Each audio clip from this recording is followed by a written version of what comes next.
जलते घर को देखने वालों, फूस का छप्पर आपका है। आगे आपके तेज हवा है, आगे मुकद्दर आपका है। मेरे कत्ल पर वो चुप था, मेरा नंबर अब आया। आपके कत्ल पर सब चुप हैं, अगला नंबर आपका है।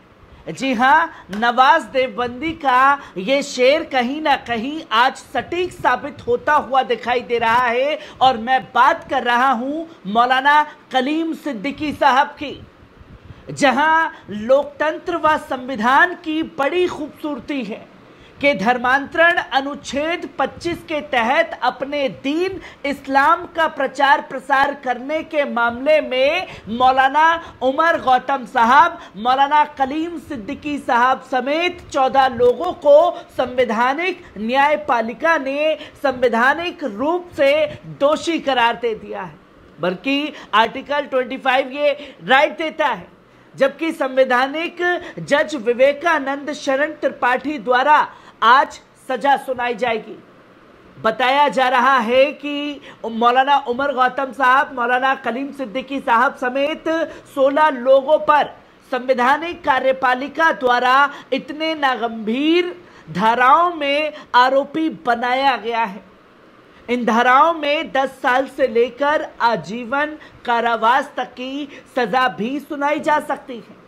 मदरसा जामिया इमाम वलीउल्लाह इस्लामिया के संचालक मौलाना कलीम सिद्दीकी समेत 16 लोगों को आरोपित को एटीएस एनआईए कोर्ट के विशेष न्यायाधीश विवेकानंद शरण त्रिपाठी ने अवैध रूप से मंत्रांतरण कर दोषी माना है। बुधवार को इस प्रकरण में मौलाना समेत सभी आरोपियों को सजा सुनाई जाएगी। मौलाना के सबसे करीबी सहयोगी हाफिज इद्रिस को इसमें राहत मिली है। हाईकोर्ट से उसे गिरफ्तारी पर स्टे मिला हुआ है। एटीएस के लोक अभियोजक एमके सिंह ने यह साफ तौर पर बताया है कि इस मामले में एटीएस नोएडा के दरोगा विनोद कुमार ने 20 जून 2021 को मुकदमा दर्ज कराया था।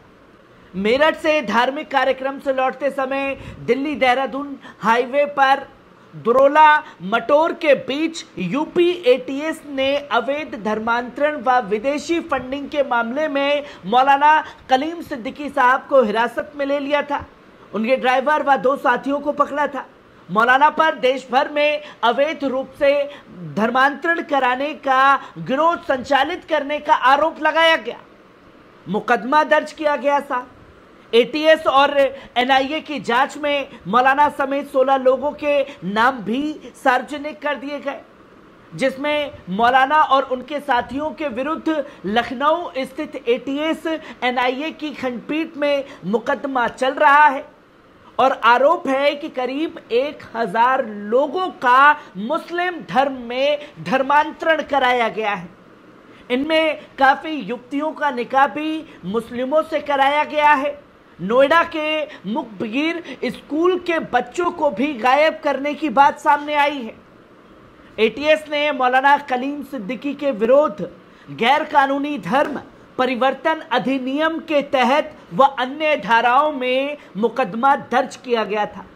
मौलाना कलीम सिद्दीकी, कौसर आलम, डॉक्टर फराज बाबुल्ला शाह, प्रसाद रामेश्वर कोवर उर्फ आदम, भूप्रिया बंदो उर्फ अरसलन मुस्तफ़ा, मोहम्मद उमर गौतम, मुफ्ती काजी जहांगीर कासिम, इरफान शेख और इरफान खान, सलाउद्दीन, जैनुद्दीन शेख, राहुल भोला, मन्नू यादव उर्फ अब्दुल मन्नान और सलीम, कुणाल अशोक चौधरी उर्फ आतिफ, धीरज गोविंद राव, जगताप और सरफराज अली जाफरी व अब्दुल्ला उमर को इसमें दोषी करार दिया गया। अब ये बात तो वो हुई जो मीडिया के जरिए लोगों के सामने आ रही है, क्योंकि कल जैसे ही ये खबर सामने आई तो एक हल्ला मचना शुरू हो गया कि देखिए सरगना जो है मौलाना कलीम सिद्दीकी समेत 16 लोग दोषी करार। भैया सरगना किस चीज के हो गए कि धर्मांतरण करा रहे थे?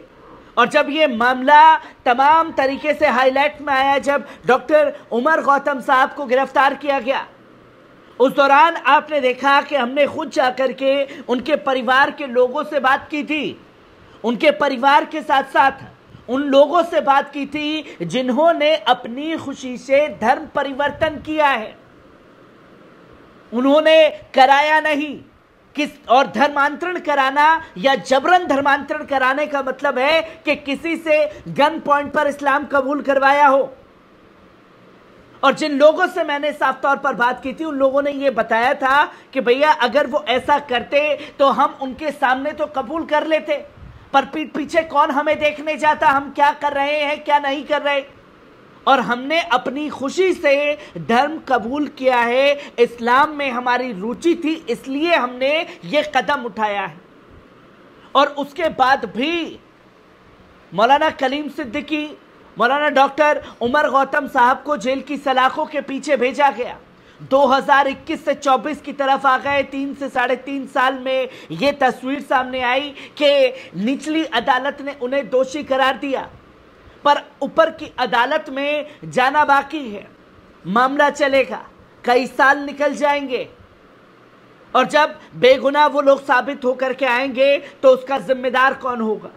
और दूसरी तस्वीर जो देखने की खास तौर पर कोशिश की कि अगर कोई बड़ी कामयाबी मिलती, यह राहत की बात मौलाना कलीम सिद्दीकी साहब को लेकर के आती, तो तमाम संगठन के लोग, तमाम एडवोकेसी के लोग ये बताने की कोशिश करते आप लोगों को कि साहब देखिए हमें बड़ी कामयाबी मिली है, हमारी वजह से ये काम जो है वो हुआ है।